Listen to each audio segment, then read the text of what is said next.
કન્યા રાશિના મારા વહાલા મિત્રો, જય માતાજી. આજથી 2 થી 5 જૂનના સવારે 9 વાગ્યા પછી તમારી કુંડળીમાં એવી અદ્ભુત ગ્રહ ચાલ બનવા જઈ રહી છે, જેના કારણે તમારા જીવનમાં 5 મોટી ભવિષ્યવાણીઓ સાચી પડી શકે છે. મિત્રો, આ સામાન્ય રાશિફળ નથી, કારણ કે આજે હું તમને તમારી કુંડળીમાં બનેલી એવી ગુપ્ત સ્થિતિ બતાવવા જઈ રહ્યો છું, જેને ઘણા જ્યોતિષીઓ ખૂબ શક્તિશાળી યોગ માને છે. તો વિડીયોને સ્કીપ કર્યા વગર પૂરો વોચ કરજો, અને સ્કીપ તો બિલકુલ ના કરતા, કેમ કે અધૂરું જ્ઞાન હંમેશા નુકસાનકારક હોય છે. અને હા, છેલ્લી 2 ભવિષ્યવાણીઓ જે તમને હું જણાવીશ તે તમારા જીવનને સંપૂર્ણપણે બદલી શકે છે. તો મિત્રો, સૌપ્રથમ આ કુંડળી તરફ ધ્યાનથી જુઓ. અહીં ઉપર તમે જોઈ શકો છો કે કન્યા રાશિ લખેલી છે અને કુંડળીના મધ્યમાં 6 નંબર દેખાય છે. જ્યોતિષમાં 6 નંબરને કન્યા રાશિનો માનવામાં આવે છે. હવે ઘણા લોકોને પ્રશ્ન થાય છે કે આ કુંડળી વાંચવી કેવી રીતે?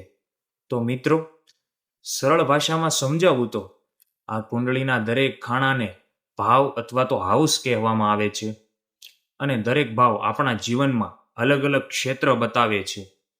જેમ કે પ્રથમ ભાવ એ વ્યક્તિનો સ્વભાવ અને શરીરનો છે. બીજો ભાવ પૈસા અને વાણી બતાવે છે.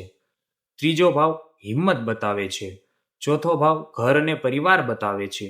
પાંચમો ભાવ પ્રેમ અને સંતાન બતાવે છે. છઠ્ઠો ભાવ શત્રુ અને બીમારી બતાવે છે. સાતમો ભાવ લગ્ન અને સંબંધ બતાવે છે. આઠમો ભાવ રહસ્ય અને અચાનક જે ઘટનાઓ બનતી હોય છે આપણા જીવનમાં તે બતાવે છે. નવમો ભાવ એ ભાગ્યનો ભાવ છે. 10મો ભાવ એ નોકરી અને કારકિર્દીનો ભાવ બતાવે છે. 11મો ભાવ એ લાભનો છે, અને 12મો ભાવ એ ખર્ચ અને વિદેશ યોગ બતાવે છે. હવે મિત્રો, ધ્યાનથી જુઓ. અહીં કુંડળીમાં ગુરુ ગ્રહને જ્ઞાન, ભાગ્ય, પૈસા અને આશીર્વાદનો કારક માનવામાં આવે છે. અને જ્યારે ગુરુ શુભ સ્થિતિમાં આવે છે ત્યારે વ્યક્તિના જીવનમાં અચાનક સારા સમાચાર મળવા લાગે છે. હવે બીજી તરફ અહીં શનિ દેખાઈ રહ્યા છે. શનિદેવ કર્મના ન્યાયાધીશ કહેવામાં આવે છે. શનિ જ્યારે કુંડળીમાં સક્રિય બને છે ત્યારે વ્યક્તિના જીવનમાં અટકેલા જે કામ ધીમે ધીમે શરૂ થવા લાગે છે. અને મિત્રો, સૌથી ખાસ વાત એ છે કે 2 જૂન સવારે 9 વાગ્યા પછી ગુરુ અને શનિની દૃષ્ટિ કન્યા રાશિના જીવનમાં ખૂબ જ મોટો ફેરફાર લાવી શકે છે. જ્યોતિષ મુજબ જ્યારે આવી સ્થિતિ બને છે ત્યારે વ્યક્તિના જીવનમાં અચાનક પરિવર્તન શરૂ થાય છે. પછી એ 5 મોટી ભવિષ્યવાણીઓ જણાવીશ. તો ધ્યાનથી સાંભળજો મારી વાતો. અને અત્યાર સુધી જો તમે વિડીયો જુઓ છો તો કોમેન્ટ બોક્સમાં હર હર મહાદેવ જરૂરથી લખી દેજો. તો ચાલો વાત કરીએ સૌથી પહેલી મોટી ભવિષ્યવાણી વિશે. મિત્રો, લાંબા સમયથી અટકેલા પૈસા પાછા મળવાના યોગ બની રહ્યા છે. જો તમારું કોઈ કામ અટકેલું હોય, કોઈએ પૈસા પરત આપવાના બાકી હોય, અથવા મહેનત કરો છો છતાં પણ તમને પરિણામ નથી મળતું, તો 2 જૂન પછી એ સ્થિતિ ધીમે ધીમે બદલાઈ જશે. કારણ કે ગુરુની શુભ દૃષ્ટિ ધનભાવ ઉપર અસર કરવા જઈ રહી છે. અને મિત્રો, જ્યોતિષમાં આ યોગને શુભ માનવામાં આવે છે. બીજી મોટી ભવિષ્યવાણીની વાત કરીએ તો ઘરમાં કોઈ શુભ સમાચાર મળી શકે છે. ઘરમાં ખુશીનું વાતાવરણ છવાઈ જશે. ઘરના લોકો માટે લગ્નની વાત આગળ વધશે. કેટલાક લોકોને સંતાન તરફથી સારા સમાચાર પણ મળશે. કેટલાક લોકોના ઘરમાં શાંતિ આવવાની સંભાવના બની રહી છે.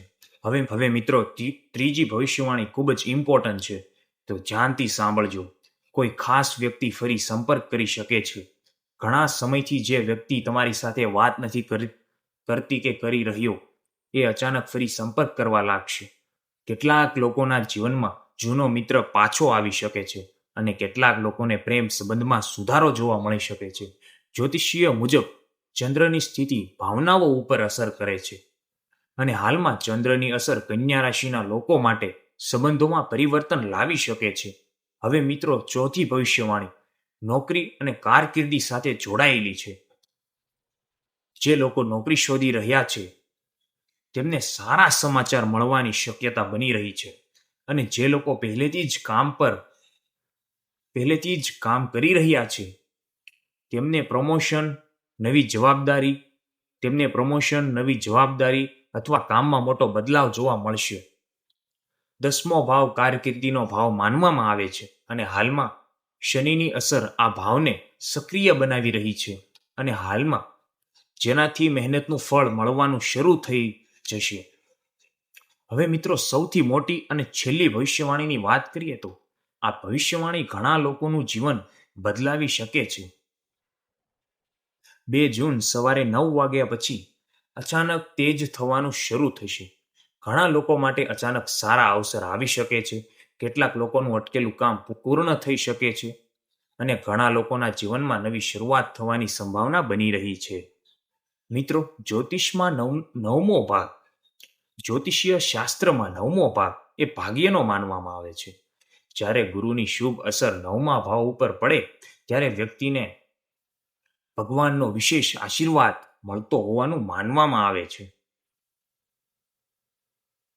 હવે મિત્રો, અહીં એક ખાસ વાત એ છે કે તો આ સમજીએ, કુંડળીમાં માત્ર ગ્રહ જોવાથી બધું નક્કી નથી થતું. વ્યક્તિના કર્મ પણ ખૂબ મહત્વ હોય છે. જ્યોતિષ માત્ર માર્ગદર્શન આપે છે, પરંતુ મહેનત અને સારા કર્મ જીવન બદલવાની સાચી શક્તિ છે. હવે મિત્રો, હું તમને એક નાનો શુભ ઉપાય જણાવવા જઈ રહ્યો છું. 2 થી 5 જૂનના દિવસે સવારે ભગવાન વિષ્ણુ અથવા માતાજીના મંદિરે જજો અને ઓમ નમઃ ભગવતે વાસુદેવાય નમઃ મંત્રનો 108 વાર જાપ કરવાનો છે તમારે. અને શક્ય હોય તો લીલા ચણા અથવા ગાયને લીંબુ ખાસ દાન કરો. જ્યોતિષ મુજબ આ ઉપાય ગુરુને મજબૂત બનાવે છે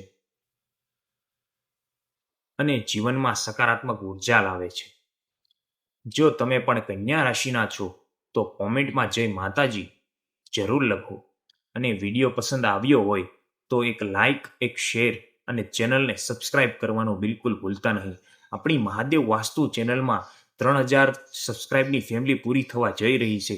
તો અત્યારે જ નીચે આપેલું જે લાલ બટન છે એને દબાવી દો અને બેલ આઇકનને ઓન કરી દો, જેથી જે પણ હું નવા વિડીયો, નવી માહિતીઓ તમારા માટે લાવું એટલે તમને તરત જ મળી રહે. મને કોમેન્ટ બોક્સમાં જણાવો તમારી હાલની પરિસ્થિતિ, જે કન્ડિશનમાંથી તમે ગુજરી રહ્યા છો, તમારે કઈ કઈ પરિસ્થિતિનો સામનો કરવો પડે છે, તમારો સમય કેવો ચાલી રહ્યો છે, તમારો સમય શુભ છે કે અશુભ છે, તમારા જીવનમાં કેવી શક્યતાઓ ભવિષ્યમાં ઊભી થવાની છે, તેના વિશે જાણવા હું બહુ જ ઉત્સુક છું. હું તમારી બધી જ કોમેન્ટો વાંચું છું અને એનો જવાબ આપવાનો પ્રયાસ પણ કરીશ. તો મિત્રો, આજના વિડીયોમાં આટલું જ. હું રજા લઉં છું. ફરી મળીશું એક નવી માહિતી સાથે, એક નવા વિષય સાથે. ત્યાં સુધી જય માતાજી.